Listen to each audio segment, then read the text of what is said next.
The early 1950s marked a turning point in American life. The hardships of the Great Depression and World War II were finally in the rearview mirror, and the nation was ready to move forward. Suburbs were growing, families were settling down, and the automobile was fast becoming an integral part of daily life. Detroit's Big Three were now back to full burn, churning out bigger, flashier models each year. Cars that reflected the era's optimism with chrome-laden grills, sweeping fenders, and increasingly oversized dimensions. But not everyone was convinced that bigger meant better. Among the skeptics was George W. Mason, president of the Nash Motor Company. Nash had built a reputation at this point on practical, forward-thinking designs, like the Airflight and the Ambassador. But Mason was watching something else, specifically a shift in how Americans actually used their cars. More and more people were making shorter trips, to the store, to school, or to work. Drives that didn't require a full-sized highway cruiser. At the same time, across the Atlantic, the Volkswagen Beetle was quietly carving out a niche in the US market. It was a compact car that made efficiency finally look appealing. Mason saw an opportunity. If Nash could offer a small, affordable car, something built not just for the open road, but for everyday life in America's growing cities and towns, it might just stand out in a sea of large tail fins and big displacement motors. This is the story of the iconic Nash Metropolitan, a car that dared to go small when everyone else was going big. George Mason was sure of his idea, and in 1948, he took the next bold step to make it happen. He brought on designer William Fajol to explore what we would now call a subcompact, which again was a radical departure from the sprawling sedans of the day. By 1950, Fajol had produced the NX-1, the Nash Experimental International. It was inspired by the compact Fiat 500 Topolino, and it was refined with design cues from Pininfarina, whose styling at the time had already shaped larger Nash models. This NXI, though, was something different. It was small and city-focused. Mason was sold, and Fajol believed in it too. And perhaps most importantly, the early public reaction to this experimental vehicle was surprisingly enthusiastic. It was enough to give Mason the last nudge he needed to push the project into production. But he couldn't do it alone. See, rather than tool up a whole new production line in the US, Mason turned to Great Britain. The bodies for this new car would come sourced from Fisher and Ludlow, and the mechanicals would be supplied by the Austin Motor Company. This was an innovative cost-saving strategy for the time. See, English firms had already specialized in building small cars, and overseas labor and tooling back then were far more affordable than American alternatives, even in the UK. When shipped back to the US for public sale, this was a car that was so compact it made even the Volkswagen Beetle look bulky. With a wheelbase of just 85 inches and an overall length 11 inches shorter than a Beetle, the Metropolitan was unlike anything else on American roads.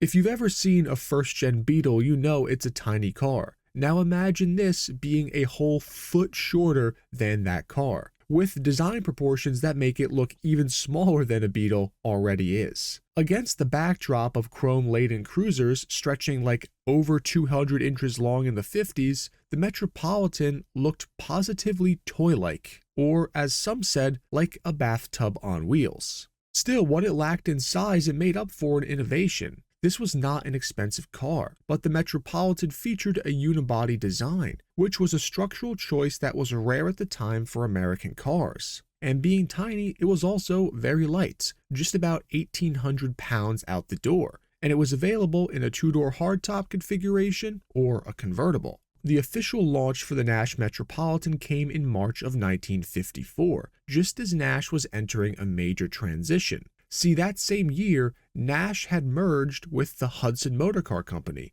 to form the American Motors Corporation, also known as AMC, instantly becoming the fourth largest automaker in the US. And the Metropolitan went along for the ride. On dealer lots, former Hudson outlets often rebadged the same car as the Hudson Metropolitan, while others continued with the Nash name. It was the same car, just different badging depending on where you bought it. The first generation of the Metropolitan was powered by a tiny little 1.2-liter four-cylinder engine. It produced about 40 horsepower at best, but with its light weight, that was enough to get the car up to 70 miles per hour if you were brave enough. Though I should warn you, it would have taken 25 seconds to get to 60. It was no performance car, but it could get you around a city no problem. Plus, as mentioned, it was available as a coupe or convertible, so you could get that open-top wind-in-your-hair vibe if you wanted for not much money. And somehow it was still faster than the Beetle. The Nash Metropolitan had a simple 3-speed manual that was shifted at the column. The suspension setup was very simple. It was soft, rudimentary at best, and it had small, narrow tires because, well, they didn't have to distribute that much weight for the car. While bare bones in the engine and suspension compartments, it did have a few creature comforts, though, that were uncommon at the time. It had electric windshield wipers standard, along with a radio, which was usually an option for a car of this price point. It even had a full Continental spare tire kit with it.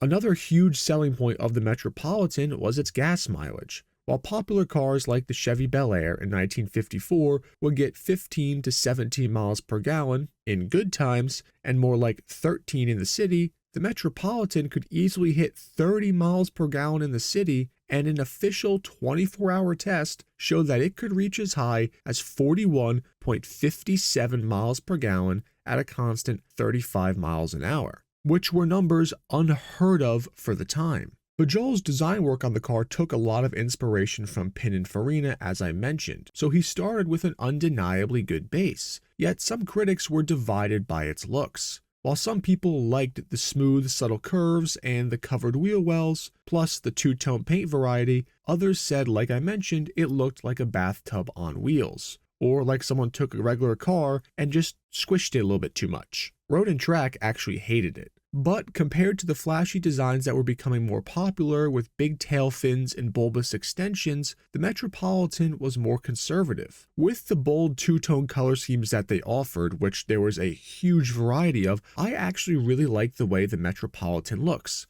It's not imposing, sure, but I would say it's a cute car, and dare I say, it is a good-looking car, albeit not an over-styled car. Early models had a small non-functional scoop and bulge in the middle of the hood and a bar grille. From 1955 on, they went with a smooth hood and changed the front grille to a mesh type with a polished chrome border. In 1956, the Metropolitan got its one and only major mechanical upgrade, a new 1.5-liter Austin A50 engine. This new motor bumped power from 40 horsepower up to over 50 horsepower. And now the Metropolitan could get up to around 80 miles per hour and cruise comfortably on almost any road in America. Even with this bigger engine, the Metropolitan was still barely $1,500 new, which was still very affordable for the average American. The American Motors Corporation made an attempt to rebrand the vehicle as the Metropolitan 1500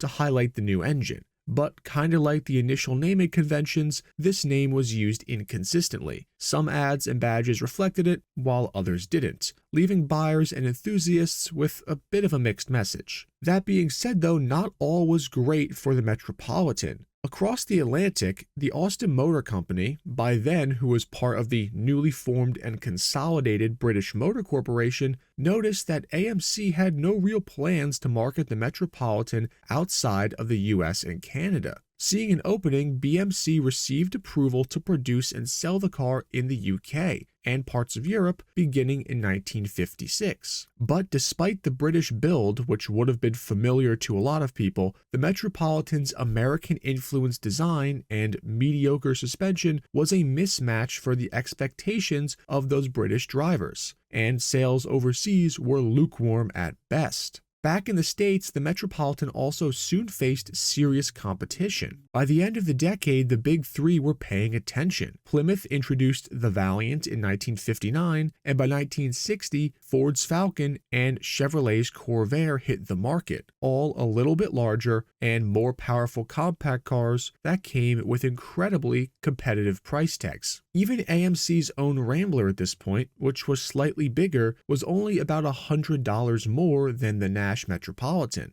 and this kind of began to crowd the Metropolitan's niche in the market. As a result, sales slowed. By 1960, American Motors found itself with excess inventory, and that backlog would stretch well into not just 1961, but 1962. Production of the final Metropolitans wrapped up in April of 1961, both in the US and in England. But unsold 1960 models continued to linger on lots. AMC recertified many of these as 1961 and 1962 model year cars in an effort to move them. And by March of 62, the last remaining stock had cleared, and the story of the Metropolitan, at least as a car, came to an end. In total, 94,986 Metropolitans were built for the US and Canadian markets, with around 9,400 more cars being built for the UK and Europe. Yet this little car with the big personality never truly disappeared. Its quirky charm and compact proportions, plus distinct styling, helped to earn a dedicated fan base that's still active today. There are Metropolitan owner clubs out there that continue to thrive, there is restoration parts support, and many of these cars remain roadworthy, provided you're comfortable staying in the slow lane. The Nash Metropolitan, with its wide range of color schemes and its overall cuteness, is an interesting car, because you can show this to almost any non-car person and they'll think, ah, that's kind of cool, which is saying something.